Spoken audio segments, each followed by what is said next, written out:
The music was so loud it felt like a physical pressure against my chest. The bass thumped up through the soles of my shoes, a steady insistent rhythm that was supposed to mean celebration.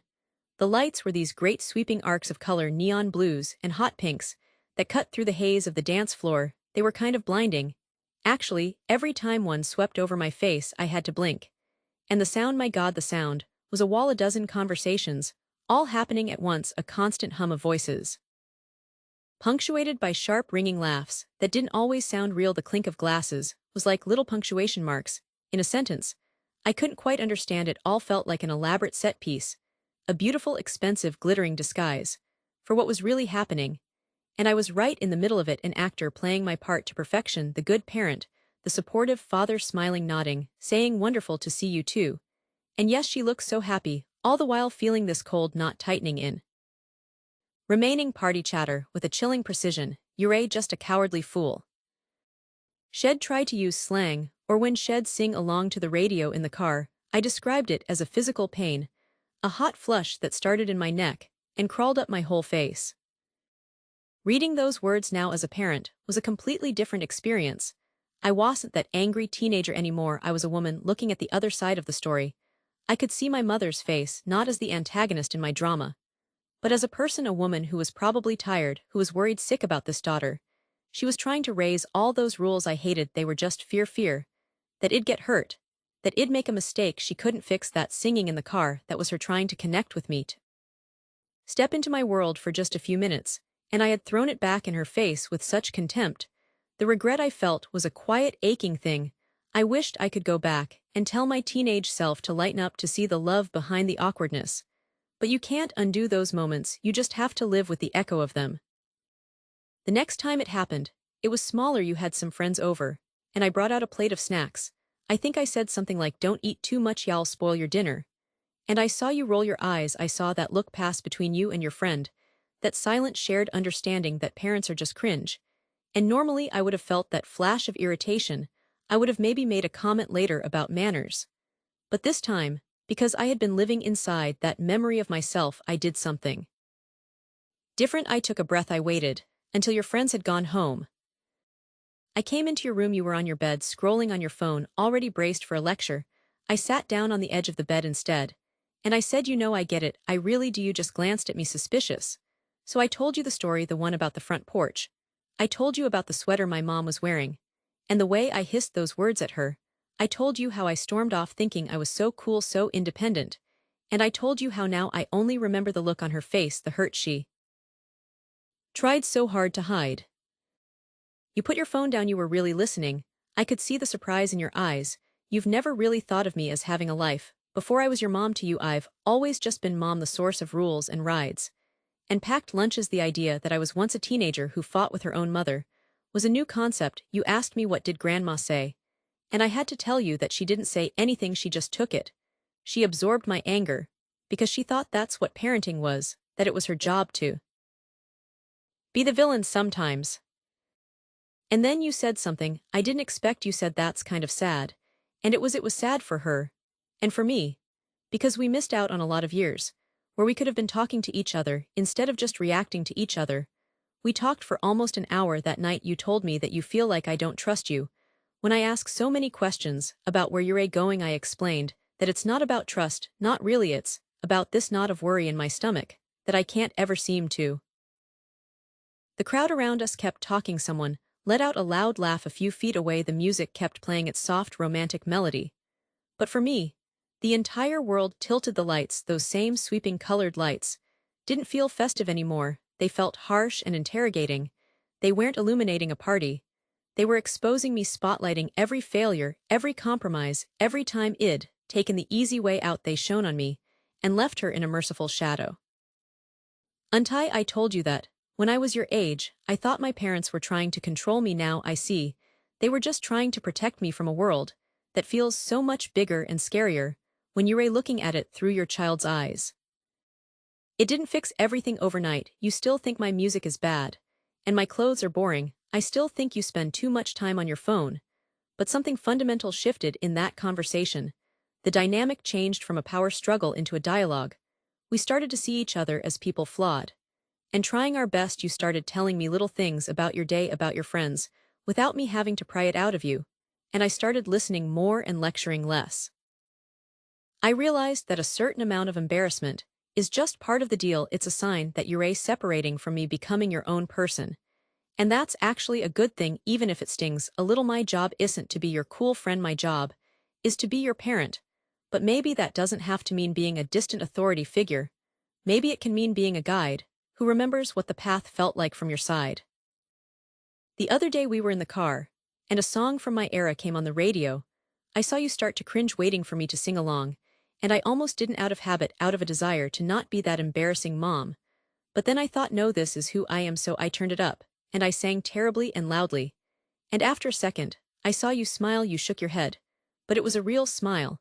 And then you even sang a little bit of the chorus with me. It was a small thing, just a moment in the car, but it felt like a truce. It felt like we were finally starting to break the cycle that I started with my own mother. The lesson wasn't about who was right or wrong. It was about remembering sometimes the best way to lead you is to vividly, honestly remember what it was like to follow.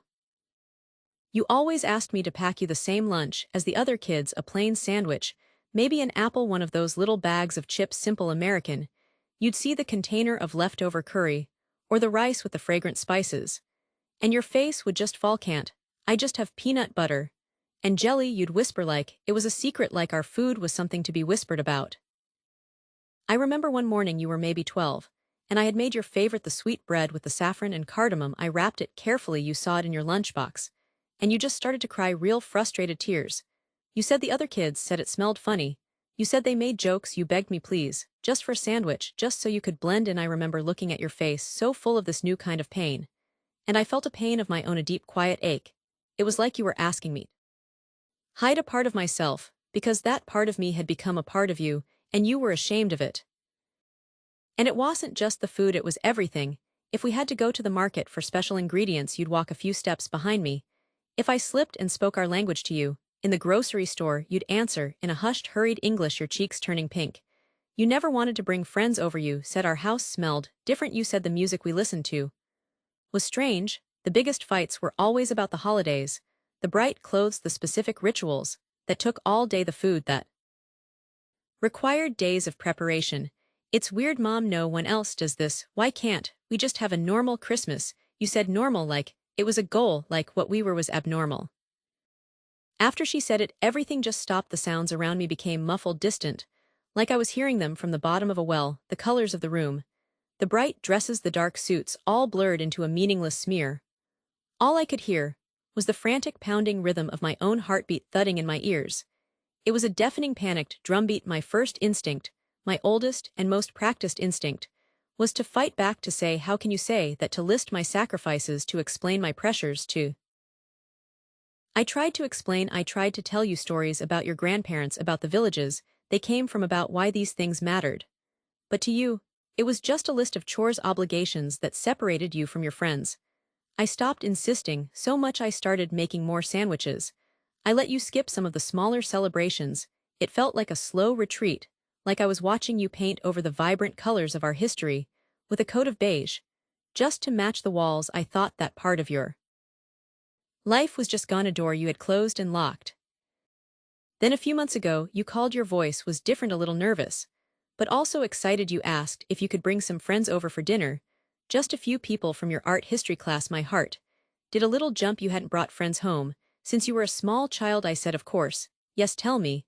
When I spent the whole day cleaning, but not just cleaning, I was nervous. I wondered if I should put away the more obvious things, the intricate wall hangings from back home, the statues, the bright textiles. I thought maybe I should make something simple like pasta, something that wouldn't scare them away. But something stopped me, a stubborn little feeling. I decided to make the food. I loved the food you used to love. I made the rice dish with the nuts and dried fruits, the slow-cooked meat with a dozen spices, the flatbreads cooked fresh, the house filled with smells that were so familiar to me, the smells of my own childhood. I was sure it would be too much. When you all arrived, I braced myself, but your friends, they walked in, and the first thing they did was stop and breathe in. One of them, a girl with red hair, said, "Oh my God. What is that smell? It's incredible." They weren't just being polite, their eyes were wide. They looked around the living room at all the things you thought were weird. And they were genuinely fascinated. They asked about the patterns in the rug. They asked about the music I had playing softly in the background. You were quiet at first. You stood there watching them see our home, see me with this fresh curiosity. I saw you watching their faces, looking for the mockery you expected. But it never came. Instead, they asked you questions. What's this made of? What does this symbol mean? Is this a holiday thing? And you had to answer. At first your answers were short, hesitant. You'd look to me for confirmation. Yeah, I think so, you'd say. But as the night went on, something changed. You started to remember. You explained the story behind a certain embroidery pattern, a story I told you when you were very small. You described what a particular festival was like. The sweets wed. Make the songs wed sing. Your voice grew stronger. You weren't just answering their questions anymore, you were guiding them. You were the expert in the room. I just stayed in the background, watching you, watching this transformation happen in real time. We sat down to eat. They were hesitant at first, unsure how to eat with their hands. But you showed them, you who refused to even touch this food a few years ago. You demonstrated how to tear the bread, how to scoop the rice. You were laughing, actually laughing. And then your friend, the red-haired one, she put her fork down. And she got very quiet. She looked at you. And then at the food. And then back at you. She said, I am so jealous. Seriously, my family's idea of a tradition is ordering a pizza on Friday night. This is real. You have no idea how cool this is. I wish we had something like this, a real connection to something. Defend the fortress of my own ego. I could feel the words forming on my tongue, the justifications, the excuses. The table got quiet. I saw you look at her. I saw the words land on you. They didn't bounce off, they sank in you. Looked down at your plate, at the vibrant, colorful food you had spent so long rejecting. You looked at your hands stained with turmeric. And I saw your expression shift. It was a slow, dawning realization. It wasn't shame on your face anymore. It was something else, something like wonder, like you were seeing everything for the first time. The conversation moved on, but you were quiet for a little while. You were just absorbing it. I could see the pieces clicking into place in your mind. All those years of feeling different, of feeling like an outsider, and here were these people you admired telling you that your difference was your strength, that what you tried to hide was actually beautiful. A few weeks later, you called me. The big summer festival was coming up, the one you hated the most, because it involved wearing traditional clothes to the temple. You hadn't gone with me in 5 years. But on the phone, you said, what time are we leaving on Sunday? And do you think it would be okay if I brought Sarah and Chloe? They said they'd love to see it. My breath caught in my throat. I just said yes, of course, that would be wonderful. That Sunday, you didn't wear the clothes. Reluctantly, you chose your sari with care. You asked me to help you drape it properly. And when your friends arrived, their eyes full of excitement, you were the one explaining everything. You showed them how to make the offering. You explained the meaning behind the prayers. You were a bridge. You were sharing a part of yourself that you had finally fully claimed as your own. Afterward, we all came back here to the house that used to smell weird to you now. It just smelled like home. You and your friends were talking and laughing in the kitchen. And I heard you say, next time I'll show you how we make the sweets from scratch. There was pride in your voice, a confidence I hadn't heard before. Later that night, after they left, you helped me clean up. You didn't rush off to your room. We stood at the sink, you washing me, drying in a comfortable silence. Then you said, without looking at me, I am sorry, Mom, for all those years. I didn't get it. I told you there was nothing to be sorry for. That understanding has to come in its own time. You finally looked at me, and your eyes were the same as when you were a little girl before any of this started. Clear and honest. You said, it's actually really cool, isn't it? And I smiled. I said, yes, it is. It really is. And in that moment, it felt like we weren't just washing dishes. We were rebuilding something, a connection that was almost lost. You realized that these traditions weren't a burden, they were a gift. And the thing that made you different, the thing you tried so hard to hide, was the very thing that made you powerful. You know, it started with the smallest things, the way I'd laugh at the dinner table, a laugh I've had my whole life. Suddenly, it was too loud, or it was the wrong kind of laugh. She'd give me this look, a quick, sharp glance, and then her eyes would dart away like I'd committed some social crime just by being happy. Then it was how I walked. We were going into the mall, and I was a few steps ahead. I heard her mutter under her breath, could you just walk normally? I stopped and turned. What does that even mean, walk normally? I've been walking the same way for 50 years. But I tried. I started thinking about every step, about the swing of my arms. It made me feel clumsy, self-conscious in my own skin. It felt like I was under a microscope, Any little thing could set it off: the music I played in the car, the way I said a certain word, even the brand of my shampoo. "It smells old," she'd say, with a little wrinkle of her nose. I started buying a different brand, something I thought was trendier. But then it was something else: the pattern on a shirt, a joke.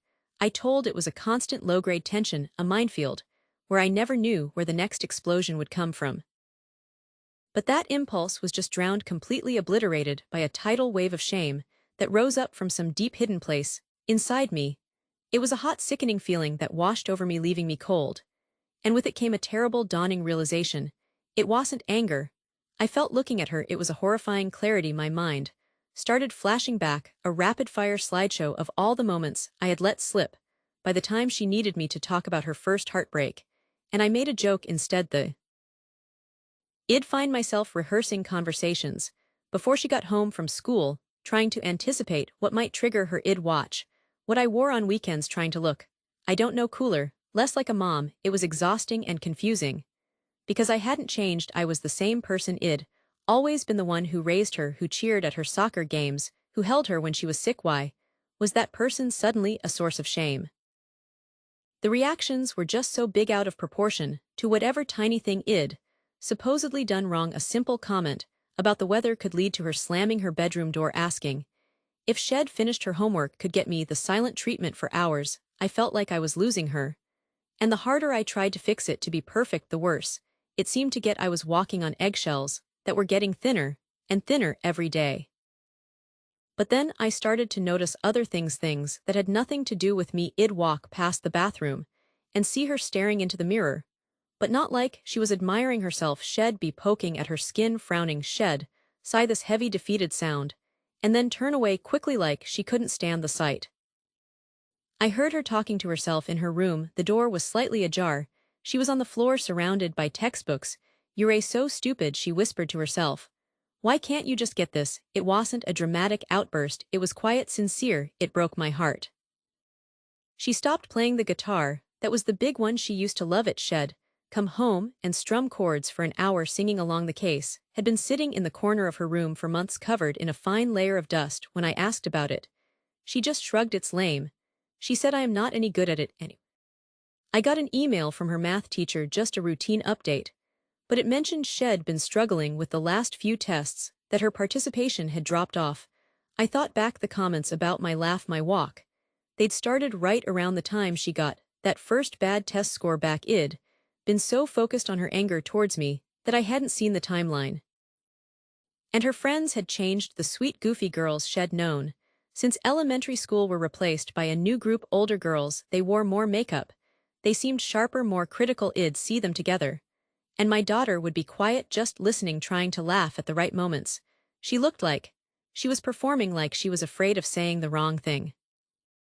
That's when the pieces started to fit together. This wasn't about me, not really. The embarrassment she was projecting onto me, it was a disguise, a cover for something else. It was easier to be angry at me, to find fault with the way I existed, than to face what was really happening inside her. She was feeling inadequate, she was struggling. And she was taking all that frustration and aiming it at the safest target: she had home. I realized I'd been fighting the wrong battle, getting defensive, trying to change myself. That was only making it worse. It was confirming her fears, that there was something wrong with our world, with her foundation. I needed to stop reacting to the symptoms and try to understand the cause. So I changed my approach. I stopped trying to be perfect. I stopped walking on eggshells. I just tried to be present. I made her favorite meal one night just because I didn't comment on her mood. I just let the house be filled with the smell of something she loved. Career choice she was uncertain about, that I dismissed because it seemed too risky. The slow, quiet, almost imperceptible erosion of her trust in me, brick by brick, over years. I saw it all with a cruel, intimate sharpness. A few nights later, I found her on the back porch. It was a quiet, cool evening. She was just sitting on the steps looking up at the stars. I brought out 2 cups of tea and sat down next to her. I didn't say anything for a long time. We just sat there in the quiet. Then I said it very softly. I didn't look at her. I just stared out at the yard. "Are you okay?" I asked. All this tension between us lately, it feels like it's about more than me." Laughing too loud. She was silent for so long I thought she hadn't heard me. Then I heard a small choked sound, a sob. She was trying to hold back. I turned, and saw her shoulders shaking. And then it all came out. It was like a dam breaking. The words tumbled out mixed with tears. She talked about school, about how hard it was, how everyone else seemed to get it. And she felt like she was falling behind. She talked about the new friends, how she felt she had to pretend to be someone else around them, how exhausting it was. She confessed that she felt ugly, that she didn't like anything about herself, that she felt like a fraud. I'm not good enough," she whispered, her voice thick with tears. "And when I see you just being you, so comfortable and normal, it just makes me feel even worse. Because I don't feel normal, I feel broken. And I guess I took it out on you. I am sorry, I am so sorry." I put my arm around her and pulled her close. I let her cry. There was no blame in that moment, no defensiveness, just this immense aching relief. Finally, we were talking about the real problem. That was the turning point. From that night on, my mission changed. It wasn't about avoiding her criticism anymore. It was about building her back up, about helping her see what I saw. I started pointing out her strengths, not in a pushy way, but genuinely. When she figured out a difficult problem, I'd say, "You're so persistent." I admire that. I'd mention a kind thing she'd done for her brother. "You have a really good heart. That's the most important thing a person can have." We talked about the guitar. I asked if she missed it. She admitted she did. I told her she didn't have to be the best in the world to enjoy it, that doing something just for the joy of it was a gift. A few days later, I heard a few tentative chords coming from her room. We decided together to find an outlet, something just for her. She'd always liked taking pictures on her phone. I signed her up for a beginner's photography class at the community center. It wasn't competitive, it was just about learning a skill, being creative. She was hesitant at first, but after the first class, she came home with a light in her eyes I hadn't seen in months. My body began to betray the emotion my voice couldn't articulate. I felt my hands start to tremble at my sides, and I had to clutch my glass to hide it. My throat tightened, making it hard to swallow, hard to breathe. I wanted nothing more than for the floor to open up and swallow me whole, to be absorbed by the noise and the crowd, and never have to face the truth standing in front of me. And I understood with a finality that was absolute that her anger wasn't really anger at all, it was just a reflection. The comments about me, the embarrassing things, they slowly faded away. They lost their power. Because as she started to feel more secure in herself, she didn't need to project her insecurities onto me anymore. The reflection in the mirror started to become someone she could live with. The shift was gradual, but profound. She started spending time with her old friends again. The performance was over, she could just be herself. She even started talking about her new friends with a more critical eye, realizing that their constant judgment was a reflection of their own insecurities. One afternoon, we were out shopping. I saw a shirt I liked and held it up. It was a bit brighter, a bit more me than what I'd been wearing lately. I braced for a comment, but she just looked at it and smiled. "That's a nice color on you," she said. "You should get it." It was such a small thing, but in that moment, I knew we were okay. The daughter who was secure in herself, who was beginning to recognize her own worth, had no need to be embarrassed by her parent. The shame had never been about me, it was a shadow she was living under. And as she stepped back into the light, the shadow disappeared. We could just be us again. The invitation itself was a surprise. "You called me on Tuesday, your voice, unusually bright, almost chirpy. You said it was important that I come to this little gathering at the cafe downtown, the one with the big windows and the uncomfortable metal chairs. You said all your friends would be there, and you really wanted me to meet them properly." I remember hanging up the phone and feeling a flicker of hope. We'd been so distant lately, locked in this cold war of silence and sighs. "Maybe this was your way of reaching out. Maybe you were ready to let me back in." I spent longer than I'd like to admit picking out what to wear. I didn't want to look like I was trying too hard, but I didn't want to embarrass you either. I settled on a simple button-down shirt, the blue one you used to say looked nice. I even got there a few minutes early, my hands feeling a bit clammy. "I saw you all through the window before I walked in. Your friends were huddled around a table, and you were at the center talking animatedly." I pushed the door open, the little bell chiming overhead. The conversation stopped, not all at once, but it tapered off into this expectant silence. Everyone turned to look at me. Your friend, the one with the brightly colored hair, smirked and whispered something to the boy next to her. They all exchanged looks. I felt a heat rise in my cheeks. I gave a small wave. "Hi honey, sorry if I am early." "You didn't get up, you just smiled." But it wasn't the warm smile I'd hoped for. It was tight. "You're a right on time, everyone. This is my dad." The way you said it was like you were presenting a specimen. I pulled up a chair, the legs scraping loudly on the tile floor. The air felt thick. I tried to make small talk, asking about school, about their plans for the summer. The answers were short, polite, but empty. Your friends kept glancing at you, as if waiting for a signal. Then you leaned forward, placing your elbows on the table. The playful glint in your eye had hardened. "So, Dad," you began, your voice a little too loud for the small space. "We were just talking about parents, and how some of them just don't get it." "A few of your friends," snickered. My stomach tightened.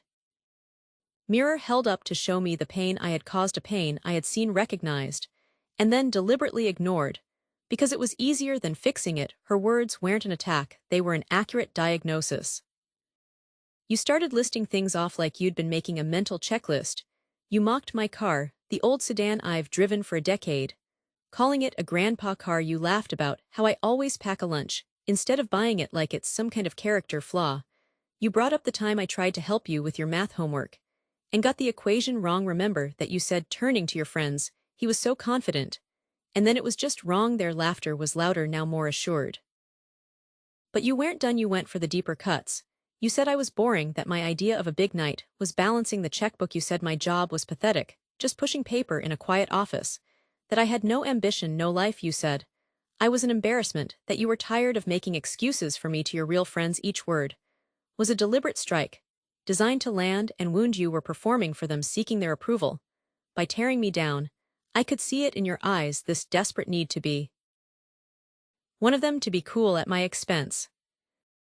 I just sat there. I felt frozen. The sounds of the cafe espresso machine, hissing, the chatter from other tables, all faded into a dull roar. All I could see was your face, so full of contempt. I looked at your friends, their faces twisted in laughter, and I felt a pain so sharp and deep. It was physical. It was a betrayal that stole the air from my lungs. This was my child, the person I'd read stories to, the one I'd stayed up with when she was sick, now using my love as a weapon to entertain a crowd. I was about to stand up to leave and just absorb the humiliation when a voice cut through the noise. "Excuse me." It was Mr. Davison, your history teacher. I hadn't even seen him sitting in the corner grading papers. He stood up and walked over to our table. His face was serious. The laughter died instantly. "He looked directly at you." I couldn't help but overhear, he said, his voice calm but firm. He turned to your friends. "I think you all might be missing some context." Then he looked at me, and his expression was one of genuine respect. "This pathetic job your father has, he's the senior accountant for the city's community development fund.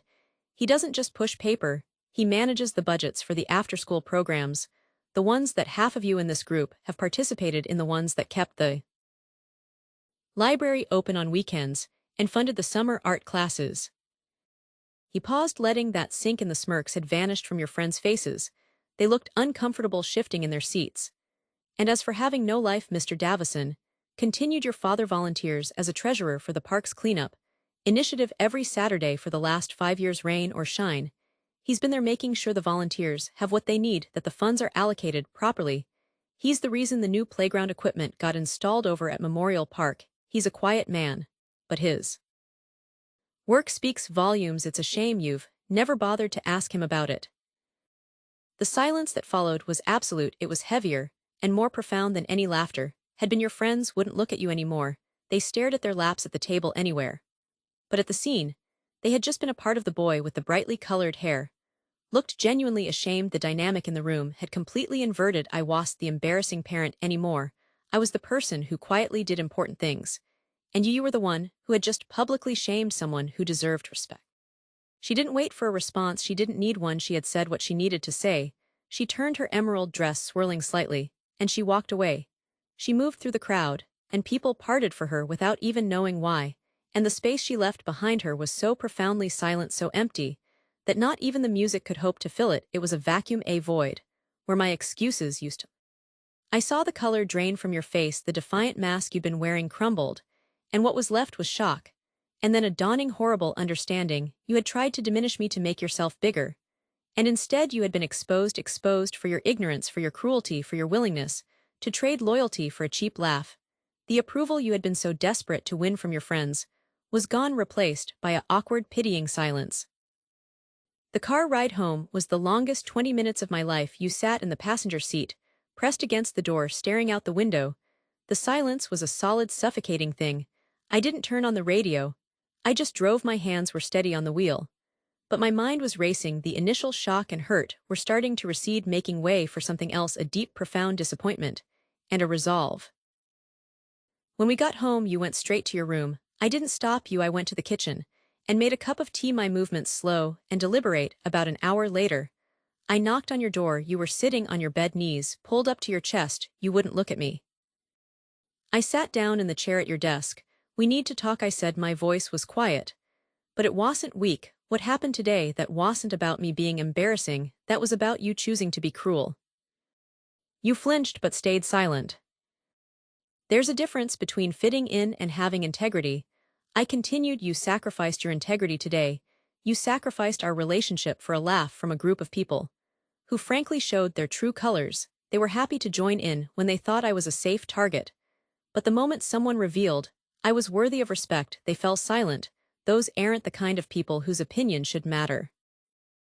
I looked around your room at the posters on the wall, the messy desk. I love you. That will never ever change. It's unconditional, but respect is different. Respect is earned. And today you lost mine. You have to earn that back. You finally looked at me then, and your eyes were redrimmed. I am sorry, you whispered. It was the first real unscripted thing you'd said to me all day. I know you are, I said. But sorry is just the start. It's about actions from now on. It's about thinking before you speak. It's about understanding that loyalty and kindness are choices you make, especially when it's hard, especially when you're with your friends. I stood up to leave. The door to my love is always open. But the easy, casual trust we had, that's going to take time. You've shown me that you're capable of causing real hurt to get what you want. And I need to see that you're also capable of something more, something better. I just stood there completely frozen, a statue of regret under a glittering disco ball that continued to spin, casting its dizzying patterns over everything.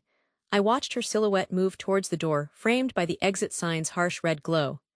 And in that stillness, as the party began to truly fade around me, I finally understood the cowardice wasn't just about the things I didn't do, the games I missed, the speeches I didn't give. It was much deeper than that. It was a refusal to face the hard. I closed the door softly behind me. It wasn't a slam, it was a statement, a boundary. For the first time in a long time, I wasn't trying to smooth things over or pretend the hurt wasn't there. I was letting it exist. I was letting you feel the full weight of your actions. And in that quiet, difficult space, I knew something had shifted permanently. The foundation of our relationship had cracked. But maybe, just maybe, we could start to rebuild it, not on the shaky ground of fear and appeasement, but on the solid, honest foundation of earned respect. My stomach. Messy, complicated truth of love. Love isn't just showing up for the parties. It's showing up for the silence afterward. It's being brave enough to have the difficult conversation, to risk being wrong, to admit you're afraid. I had chosen the illusion of the perfect father over the reality of being an honest one. And in doing so, I had lost her. The image of her walking away, back straight, head held high, wasn't one of an accuser. It was of someone who had finally unburdened herself. She was free from the weight of my expectations and my failures, free from the pretense that everything was okay. And I was left behind with the crushing weight of what I had allowed to happen. The music faded to a final soft note, and the house lights began to come up bright and unforgiving. The party was over, the disguise had been stripped away, and all that was left was the truth sitting in the pit of my stomach like a stone. This wound, this terrible, painful rupture, felt like it might be the only honest thing between us in years. And maybe, just maybe, that meant it could be the beginning of something, not a healing, not yet, but a starting point, a place to begin without any more disguises. The slow shift was the hardest part to notice. It wasn't a single slammed door or a shouted argument. It was a gradual cooling, like a dial being turned down 1 degree at a time, until you realize you're shivering. There was a time not that long ago when my daughter would greet me at the door with a hug that felt like it could fix anything. That hug was replaced by a nod. Then the nod was replaced by her eyes staying fixed on her phone screen as she walked past me. And then came the criticism. It started small, almost polite. Mom, maybe don't wear that jacket to pick me up. Then it became, could you just not talk to my friends? When you see them, it's kind of embarrassing. The word embarrassing became her favorite weapon. Everything I did was embarrassing. The car I drove was embarrassing. It was a perfectly good, reliable SUV. But suddenly, it was a source of profound shame for her. The music I listened to, the way I pronounced certain words. The fact that I still posted pictures of our family vacations on my own Instagram. I'd post a photo of us on a hike, me with my arm around her smiling at the camera, and she'd see it later, and her face would just fall. Mom, you can't post things like that. My friends will see it. It's so cringe. I didn't understand. I was just being a mom. I was being myself. I started trying to change to fit into this new invisible mold she had for me. I'd second guess my outfits, my conversations, even the snacks I bought at the grocery store. I was trying so hard to be the cool mom, to earn back that easy closeness we used to have, but every attempt just seemed to make the gap between us wider. Her world had been taken over by a new group of friends, girls she knew mostly from school, but whose lives were lived entirely online. I'd see their names on her phone screen, hear their voices filtered through her speakerphone. Ashley, Chloe, Zoe. Their profiles were a cascade of perfect airbrushed faces, expensive-looking clothes and pouting poses in aesthetically pleasing locations. It was a world of curated perfection, and I felt like a clumsy, outdated intruder. I watched my daughter try to emulate them, her own personality being slowly sanded down to match their glossy, homogeneous look. The sparkle in her eyes was being replaced by a constant, anxious need for validation. The breaking point came on a Tuesday night. Shed had a bad day at school, and I made her favorite meal trying to cheer her up. I brought the plate to her room, and she was on a video call with Chloe. I heard Chloe's voice sharp and dismissive through the phone. Wait, is that your mom? Oh my God, what is she wearing? She looks like she's going to a PTA meeting from like 2005. My daughter didn't defend me, she just gave me a look of pure scalding mortification, and hissed, just leave it on the desk. I saw her across the room, my daughter Anna. She was standing near the buffet table talking with a group of her friends. She looked radiant. Her dress was this deep emerald green, and it caught the light in a way that made her seem to glow from within. But there was a distance to her. It was like she was on the other side of a thick pane of glass. I could see her, but I couldn't reach her. Her laughter would ring out, but it seemed to end a little too abruptly, like a recording that had been cut every time my eyes found her. Door behind me, my heart feeling like a stone in my chest. This wasn't just teenage angst, this was something darker. This was my daughter being cruel, because she was afraid of being mocked by these girls. That's when I decided I had to look. I had to know what was really going on. I want to be clear, it didn't feel like an invasion of privacy. It felt like a rescue mission. I wasn't trying to catch her doing something wrong. I was trying to find my daughter, who seemed to be disappearing before my eyes. I started with what was public. I looked at Ashley's, Chloe's, and Zoe's TikTok and Instagram profiles. At first glance, it was just what I expected, a highlight reel of their lives. But the more I scrolled, the more I saw the cracks. The comments on their posts weren't just supportive, they were laced with a subtle, vicious competitiveness. A post of Chloe in a new bikini would have a comment from Ashley that said, "So brave of you to post this, the light is kinda harsh on your arms." Though lol, it was a backhanded compliment. A tiny dagger disguised as a friendly emoji. They were all constantly performing, curating their lives not for joy, but for social leverage. Then I found the group chat. My daughter had left her iPad open on the kitchen counter, and a notification for a group named Gemini Queens popped up. My hand hovered over it. I knew this was the line. But I thought of the look on her face when she saw me, the way she flinched at my presence, and I tapped on it. The messages loaded. It wasn't just about me. It was a relentless stream of judgment. They were rating each other's selfies on a scale of 1 to 10. They were sharing screenshots of other girls' posts and tearing them apart. Look at her outfit. She's trying so hard to be alt. His sneakers are so fake, I can't. And then I saw the messages about our family. My daughter had posted a screenshot of the family photo I'd put on Instagram. The one from our hike. In the chat, Chloe had written, "LOL, your mom is so obsessed with you, it's pathetic. She's trying to act like you're a best friends." Ashley chimed in, "Yeah, major clingy mom vibes. You need to set harder boundaries. Tell her she's embarrassing you." And then I saw my daughter's response. It shattered me. She wrote, "I know she's so cringe. I told her to take it down, but she's so dumb she doesn't get it." But right after that she sent another message, a message that changed everything. She said, "I just wish she'd stop. I miss how it was before." And Chloe's reply was instantaneous and cold. "Before what? When you were a little kid? Grow up. If you want to be one of us, you have to act like it. Your family is holding you back." That was the truth laid bare in glowing text. It wasn't that I was genuinely embarrassing, it was that she was being systematically pressured, bullied, even into rejecting me, into rejecting our family, as a way to prove her loyalty, to gain a foothold in their toxic social hierarchy. Her anger at me was a performance for them, a survival tactic. I didn't confront her right away. I needed to be calm. I needed to be a parent, not a wounded peer. I waited until the next evening. When the house was quiet, I asked her to sit with me in the living room. She slumped onto the couch, already defensive, her phone clutched in her hand like a shield. I took a deep breath. I didn't lead with anger, I led with concern. I said, I'm worried about you. I feel like I've lost you lately. And it seems like you're carrying a weight that's too heavy for you to carry alone. She just shrugged her eyes on the floor. I am fine. I continued, my voice as soft as I could make it. I saw some of the messages in the Gemini Queen's chat. Her head snapped up, her eyes wide with panic and betrayal. Before you say anything, I said quickly, I'm not mad at you, I am concerned about what I saw. I saw how Chloe and Ashley speak to you. I saw the pressure they're putting on you to be someone you're not to be ashamed of me, of our home, of our life together. Try to hold her gaze, to offer a small conspiratorial smile. But Shed always look away. Shed turned to a friend, or pretend to be fascinated by something in her drink. It was a dance we'd been doing for months, maybe years, this careful avoidance. The dam broke, the defensive mask crumbled, and the raw, scared girl underneath emerged. Tears started streaming down her face. You don't understand, she sobbed. You don't know what it's like. If I don't go along with it, they'll turn on me. They'll post things about me. They'll make sure everyone at school hates me. It's easier to just agree with them. It's easier to be mean to you than to have them be mean to me.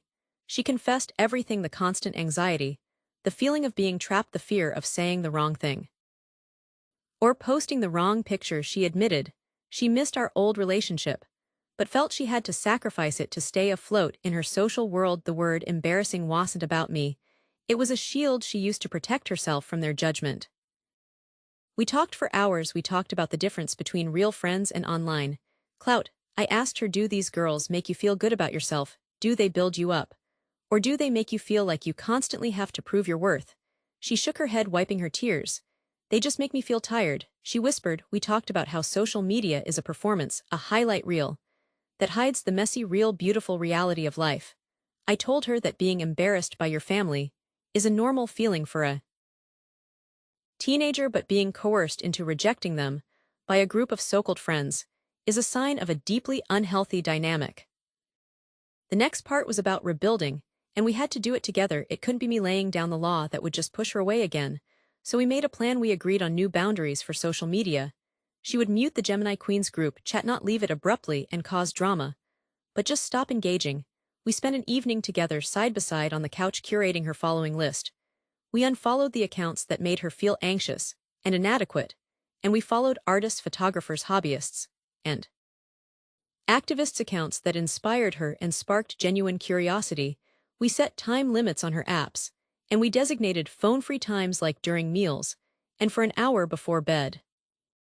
Most importantly, we started filling that time with real-world connections. I signed us up for a pottery class together on Wednesday nights. It was awkward at first, our hands covered in slippery clay, but we started laughing again, real, unfiltered laughter. I encouraged her to reconnect with an old friend from middle school, a girl who was quieter, kinder, and who Shed drifted from because she wasn't part of the cool crowd. They started going to the movies together, and the difference was palpable. Shed come home from those outings looking lighter, her smile not posed for a camera, but just happy. It's a slow process. There are still moments of eye-rolling, of course. She's still a teenager, but the coldness is gone. The constant criticism has stopped. Just the other day, she came into the kitchen while I was making dinner. A song from my playlist was on, and instead of complaining, she said, hey, this is actually kind of good. What's it called? We listened to the whole album together while we ate. The lesson we both learned was profound. Her embarrassment was never really about my uncool car or my outdated slang. It was a mask for a much deeper social anxiety, a fear of not belonging, a terror of being ostracized by a digital mob.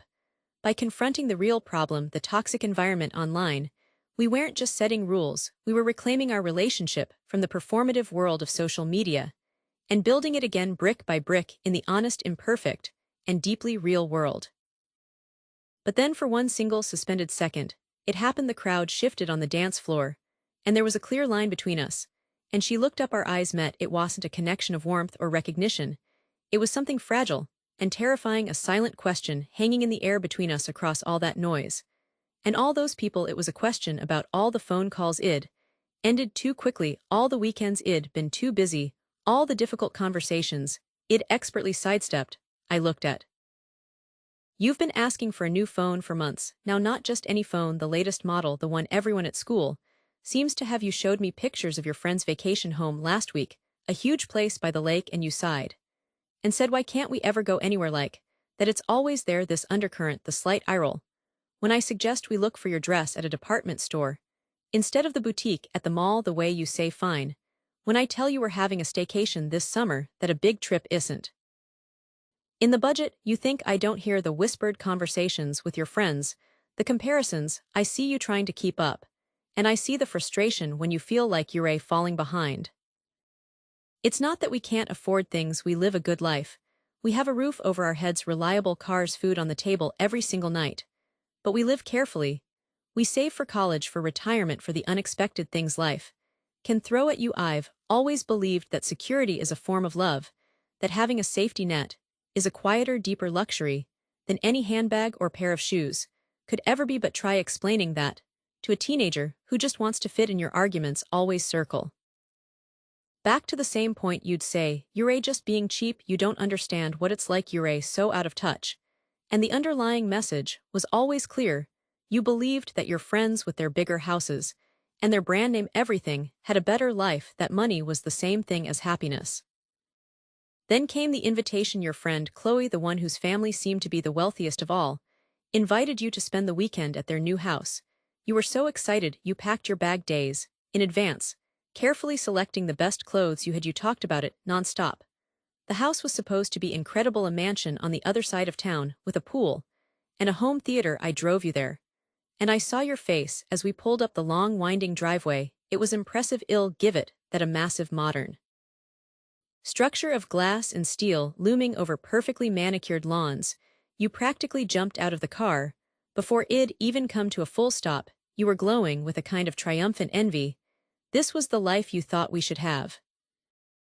I got a few texts from you that first evening, a blurry picture of the pool. It's so amazing here, you wrote. But the next morning the tone was different. You texted, it's kind of quiet later. We ordered pizza. Her parents aren't home for dinner. The initial awe was starting to wear off, and you were seeing the cracks in the facade. When I picked you up on Sunday evening, you were quiet, unusually quiet. You just stared out the window as we drove away from that pristine neighborhood. After a few minutes, you started talking. It came out in a slow, hesitant trickle. At first you told me how the house, for all its size, felt empty the first night you and Chloe had raided the massive kitchen for snacks. But it was all takeout containers and prepackaged food. There were no home-cooked meals. Her parents were both there, but they were always in their separate home offices, or on calls, or rushing out to some event. You said the house was so big that you could go hours without seeing another person. It was clean and beautiful and utterly silent. Then you told me about Saturday night. You and Chloe were up late watching a movie in the theater room. You could hear her parents arguing downstairs. Their voices were low, but the house was so quiet that the anger carried. It was about money, huge frightening numbers, debt, the pressure of maintaining all of this. One of them shouted, "We can't keep doing this." And something shattered the next morning. There was a clean, empty space on the marble floor in the hallway, where a vase used to be. No one mentioned it, everyone just her. And I saw the little girl she used to be, but I also saw the woman she had become, and the chasm that had opened up between us. And in that moment, I had no answer for her, no smile, no reassuring nod. I just stared, and I felt the mask I was wearing slip just for an instant.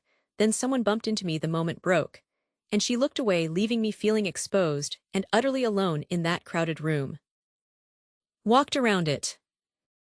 You said that late on Sunday, just before I arrived, you and Chloe were sitting by the pool that no one ever seemed to swim in, and she confessed to you that she hated it. She said the house felt like a museum, not a home. She said her parents were never present, that they were always stressed, always working to pay for a life they never had time to enjoy. She was lonely. She said she'd trade the mansion, the pool, the theater, all of it for a family that actually ate dinner together at a small table in a small kitchen. You fell silent again, After telling me that we were almost home, I could see the lights of our own much smaller house glowing in the distance.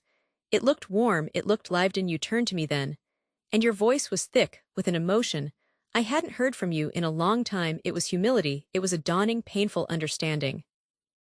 You said, "I am sorry, Mom, Dad, I am so sorry." You looked from our house back toward the direction we'd come from, and you said the words that changed everything. "Our house is filled with love, theirs is just filled with stuff." We went inside, the familiar creak of the floorboards in the hallway, the slightly worn sofa in the living room, the family photos crowding the walls. It all looked different to you now. We sat at the kitchen table, the same one, where we've eaten 1,000 meals together. And we finally had the conversation I'd been waiting to have for years. I told you that financial responsibility isn't about deprivation. It's about freedom. It's the freedom to not lie awake at night worrying about how to pay the mortgage. It's the freedom to choose a job you love, even if it doesn't make you a millionaire. Because you've built a life that doesn't require a massive income to sustain. It's the freedom to be present, to be able to come to your school plays and soccer games. Because I am not working 3 jobs to finance a car I can't afford. I explained that the savings account, the college fund, the retirement plan, that's all security. That's a different kind of wealth. It's quiet and it's not flashy, but it allows for a peace of mind that no luxury car can ever provide. You listened, really listened. You talked about how you finally understood that the things you were jealous of were just props. The vacations, the clothes, the cars, they were illusions of happiness, not the source of it. You said you felt foolish for not seeing it before, for not appreciating what was right in front of you, the fact that we always eat dinner together and talk about our days, the way we play board games on Friday nights, the fact that you can always find me if you need to talk. You realized that your friends, the ones envied, were often starved for the very things you took for granted. It wasn't an instant magical fix. There are still times you want things, of course. But the resentment is gone. The embarrassment has been replaced by a quiet pride. You've started to see the value in what we have built together, not as a family that has less, but as a family that has chosen more of what truly matters.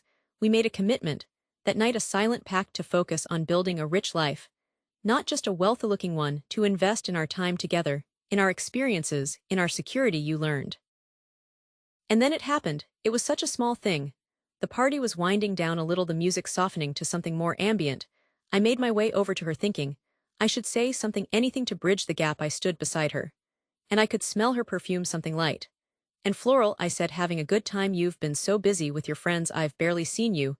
It was meant to be casual, light, a father's gentle teasing. But the moment the words left my mouth, I knew I'd misstepped. I saw the change.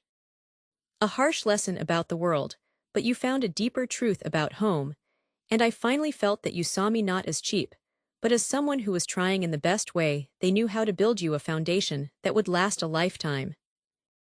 The first sign wasn't a big one, it was just a feeling. You know how you just get a sense about things. It was a shift in the air in the house. She used to come home from school, and the noise would start immediately, the backpack hitting the floor, the rush to tell me about her day, the good and the bad. Then it got quieter, the front door would open and close with a soft click, and shed go straight upstairs. The soundtrack of our afternoons became the muffled thump of her music through the ceiling, a sound that felt more like a wall than a song. Her moods became this unpredictable weather system. 1 minute she'd be fine, asking what was for dinner, and the next a storm would blow in over absolutely nothing, a comment about her clothes, a question about homework, and she'd retreat into this icy silence. I'd see her report card, and the grades weren't terrible, but they were slipping from solid A's and BS to a B minus, then a C plus in a class she used to love. It was a slow fade, like a light dimming in a room you don't go into very often. Then I met them. She brought them over one afternoon, the new group she'd been spending all her time with. I wanted to like them. I really did. I brought out snacks, tried to make conversation. But the vibe was just off. There was this girl, Chloe, who seemed to be the leader. She had this way of talking to me that was so dismissive, like I was an interviewer for a job she had no interest in. Her questions felt like tests. The language they used with each other was sharp-laced with this cynical humor that felt too old for them. It wasn't the normal silly slang you expect from teenagers. It was something colder. It was the way they all looked at my daughter, a look that seemed to say they were waiting for her to prove she belonged. When they left, the house felt different, like the air had been unsettled. I tried to bring it up gently. I said something like, "Those girls seem very confident." And that was all it took. The explosion was immediate. "You're judging them. You don't even know them, you're just embarrassed of me. You think my friends aren't good enough for you, she screamed that I was so embarrassing, that I was trying to control her life. My heart sank. That word embarrassing, it's such a powerful weapon for a teenager. It cuts right to the core. And the internal conflict started then, a constant war in my head. One voice said she needs to find her own way, make her own mistakes. You have to trust her. The other voice, the older primal one, just screamed danger. This is wrong, protect her. It was a constant grinding anxiety. This choice between respecting the young woman she was becoming and obeying the instinct that shouted she was still the child I needed to keep safe. The breaking point came on a Thursday night. I was putting away laundry in her room, something I hadn't done in a while, because Shed started demanding more privacy. Her laptop was open on her bed, and a message notification popped up. It was from a group chat called the Invincibles. I know I shouldn't have looked. I know it was an invasion. But that protective instinct is a physical force. Sometimes, it moves your hands before your brain can stop it. I scrolled up. The plans were detailed: a party this Friday night at some guy's house whose parents were out of town. Not just a party, but the specifics, the mentions of the good stuff. Someone's older brother was getting the plans to get wrecked, the casual jokes about how no one would even notice if someone passed out in a bedroom. My blood ran cold. This wasn't just kids being kids. This had a darkness to it. Her face, it was instantaneous. The polite party-appropriate mask Shed been wearing just dissolved. It didn't crack, it fell away completely. And what was left underneath was so raw, so honest, it was like a physical blow. I waited for her in the kitchen. When she came in, all I said was, "You're not going to that party on Friday." The fight that followed was the worst we'd ever had. It wasn't just anger, it was pure unfiltered hatred in her eyes. "You went through my phone. You're a monster. You don't trust me at all." She screamed that I was ruining her life, that everyone else was allowed to go, that she would be a social pariah, that I was trying to keep her prisoner. She said things I know she didn't mean, but they landed like punches I hate. "You," she screamed, and the sound of her bedroom door slamming shook the whole house. I stood there, my hands trembling, feeling like the biggest villain in the world. Every part of me wanted to cave, to give in, just to make the pain stop, to see her smile at me again. But the image of those messages, the cold, careless language, held me firm. I had to stand my ground, even if it meant she saw me as the enemy. That Friday night was agony. She stayed in her room. The house was a tomb. I tried to watch TV, but I couldn't concentrate. I just imagined her there at that party, and 1,000 different tragedies played out in my mind. I felt like I'd severed our connection, forever, all based on a gut feeling. I questioned everything. Had I been too harsh? Were they just normal kids? Had I become the overbearing parent I never wanted to be? The silence in the house was a judgment. The truth came out on Saturday morning. It started with my phone buzzing, other parents, their voices tight with panic. Then the local news website had a small blurb: the party had been broken up by the police after neighbors complained about the noise. It was much worse than that. There had been a fight, someone had gotten hurt, an ambulance was called. But the real horror was what happened to a girl named Sarah, one of the quieter girls in the group. Shed had way too much to drink, a dangerous amount, and instead of helping her, Chloe and the others had panicked. They dragged her into a backyard shed to hide her from the cops, and just left her there. They abandoned her. She was found hours later by a neighbor, hypothermic, barely conscious, and had to be rushed to the hospital to have her stomach pumped. They left her. They were more worried about getting in trouble than they were about whether their friend lived or died. My daughter heard the stories trickle in through a different social media thread, the one where kids were talking about what really happened, shocked and disgusted. I found her in the living room, just staring at her phone, her face pale. The anger was gone, replaced by a slow-dawning horror. She looked up at me, and her eyes were wide with a terrible understanding. "They left her," she whispered. "They just left Sarah in the shed. They were laughing about it in the messages afterward. They called her a liability." The full weight of it crashed down on her. She had been so desperate to be part of that group, to be one of the Invincibles, and their invincibility was just a cover for a profound, shocking cowardice and cruelty. She realized in that moment that if she had been there, it could have been her. If she had been the one who drank too much, if she had been the one who became inconvenient, they would have abandoned her. Just the same, my intervention, my embarrassing overprotectiveness, hadn't just saved her from a bad night. It might have saved her from something far worse. She didn't say anything for a long time. She just sat on the couch, hugging a cushion, looking much younger than her years. Then finally she spoke, her voice small and thick with emotion. "Mom, I am so sorry For everything I said you were right, I couldn't see it. I wanted to be liked so badly. It was a humble, heartfelt apology that came from a place of genuine shock and gratitude. We talked for hours that afternoon, really talked for the first time in months. We talked about peer pressure, about how toxic people can disguise themselves. As fun, we talked about the signs. We both missed the slow slide into that situation. I explained that my decision didn't come from a lack of trust in her, but from a clear-eyed assessment of the situation. And the people she was with. I told her what I'd learned the hard way, that true love isn't always about being liked. Sometimes it's about being the bad guy. Right there, with a slow song playing in the background, and couples swaying nearby, her whole demeanor shifted, her shoulders straightened, her voice, when she spoke, had a tremor in it. But it was firm. It was the firmest thing I'd heard all night. Her eyes, those same eyes I'd looked into a lifetime ago, were glassy with tears. She was absolutely refusing to let fall. She wasn't crying. She was holding everything back, with a force that was terrifying to witness. And then she said it. The words didn't shout, but they cut through the. Sometimes it's about causing a little pain now, to prevent a catastrophe later. It's about looking at the hard truth and making the unpopular call, because the alternative is unthinkable. That difficult, terrible weekend forged a new understanding between us. The trust wasn't just repaired, it was stronger, because it was now based on the reality of my commitment to her safety, not just on a hope that I'd always be her friend. She sees my protectiveness differently now. She knows it's not about control or embarrassment, it's a deep, fundamental part of love. It's the promise that even when she can't see the cliff edge, I am there to pull her back from it. And that's a role I will never ever regret playing. You know, you said it to me just the other day. We were standing outside the school, and I was just being a parent. I don't even remember what it was. Maybe I was talking too loud, or I waved at one of your friends in a way you thought was silly. But you turned to me, your face all tight, and you hissed at Mom, "You're so embarrassing," and you walked ahead, putting this distance between us. And for a second I was just angry. My face got hot. How could you say that after everything? But then it was like a ghost whispered right in my ear. The words were so familiar, because they were my words. I was 15, standing on our old front porch, the paint peeling by the door. My mother had just insisted on walking me to the corner to meet my friends. She was wearing this old faded sweater, and her hair was a mess.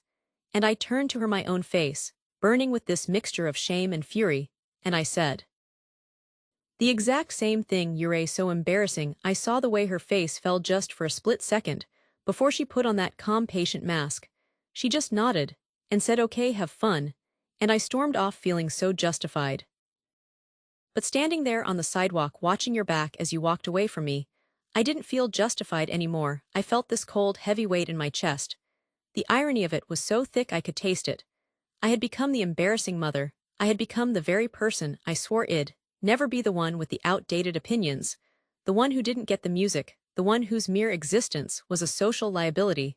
The circle was complete, and I was standing right in the middle of it, stunned by my own predictability. A few nights later, I couldn't sleep. I went down to the basement, to this old trunk, where I keep things from before I was a mom. I found my high school photo album, the one with the sticky pages and the little cardboard corners, and I saw myself. My hair was a disaster, a perm that had gone very wrong. I was wearing these huge, brightly colored shirts and jeans that were baggy in all the wrong places. I looked so young and so serious in every picture, like I was carrying the weight of the world. And I found my diary. The little lock was broken, of course. The pages were filled with this raw, dramatic handwriting, page after page, about how nobody understood me, how my parents were determined to ruin my life. I wrote about how my mom's rules were designed to make me a social outcast, that I was the only one who had to be home by 10 on a weekend, that I was the only one whose mother insisted on meeting the parents of every friend I had. I wrote about the deep, profound embarrassment I felt when